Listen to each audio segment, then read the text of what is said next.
So in the interest of your health and your self-esteem, it's really important that you actually hold on to the muscle that you've built when you diet. Now, if you're watching this video, you probably understand that a calorie deficit is essential for weight loss. I know.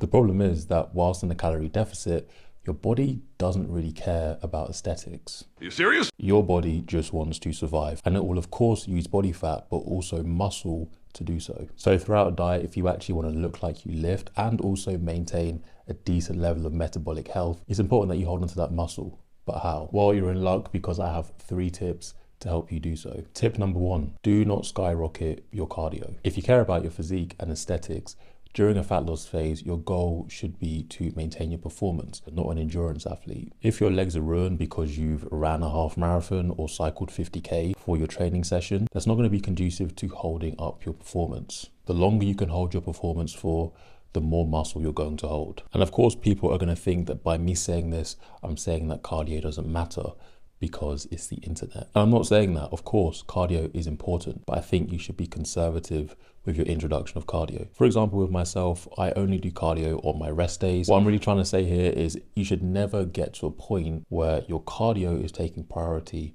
of your weight training. That is just stupid. Here's a bonus tip for you. I would actually recommend favoring your steps more than just doing direct cardio. Reason being is steps aren't going to be as stressful to the body as doing tons and tons of cardio. Tip number 2, make sure to control your rate of loss. If your level of body fat is pretty high, I'd recommend losing between 1 to 1.5% of your body weight per week. And then as you begin to get leaner, you definitely want to aim to slow this down. The reason you want to slow this down is because you just have less body fat to lose. So if there's less body fat there, the body's going to have to tap into other sources of energy to survive, i.e. it's going to start using your muscle. Oh my God! You've also got to bear in mind that when you control your rate of loss, your performance in the gym is going to be a lot better. So let's say you start week 1 at 100 kilos and then week 2 you're 99 kilos. Your performance in the gym is probably going to hold and be pretty consistent. Whereas if week 1 you're 100 kilos and then week 2 you're 96 kilos, it's going to be really hard to uphold your performance if you've lost 4 kilos across an entire week. Like everything's just going to feel heavier. You're not going to have as much energy. It's just pretty brutal on the system. If you do notice that your rate of loss is going a little bit too fast, one thing that you can do is actually introduce refeeds. So have a day or a couple of days where you just bump up the amount of food you're having to just slow things down. I think as well, you got to bear in mind, if you're not getting ready for a show or anything like that, if you haven't got a deadline date, take your time. When people start dieting, they always assume that food just constantly has to go down, but just assess what your body weight is doing. If you're going too fast, bump up your food. And finally, tip number 3 is do not change your training plan. You don't suddenly need to start doing high reps. You don't need to suddenly start doing drop sets. You don't need to suddenly start squeezing your reps more or trying to make sure that you sweat more or burn more calories in your sessions. You essentially need to maintain the same practices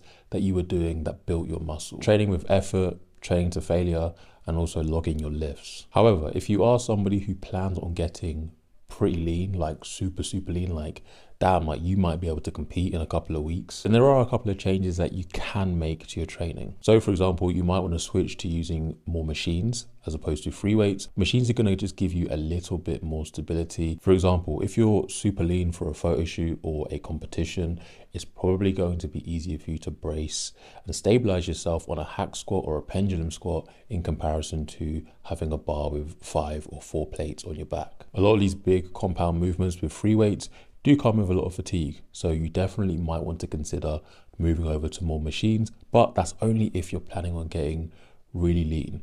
This shouldn't really impact you if you want to get a little bit lean, start seeing some abs, some more separation in your muscle.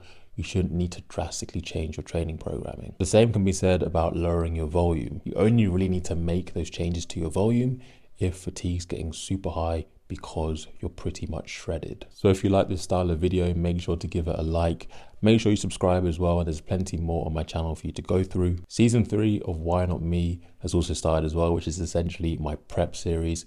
It's my 3rd competitive season that I'm going to be documenting. Episode 1 is already out, and episode 2 will be with you next week. So make sure you subscribe to stay locked in. I hope you enjoyed, and I'll see you next week.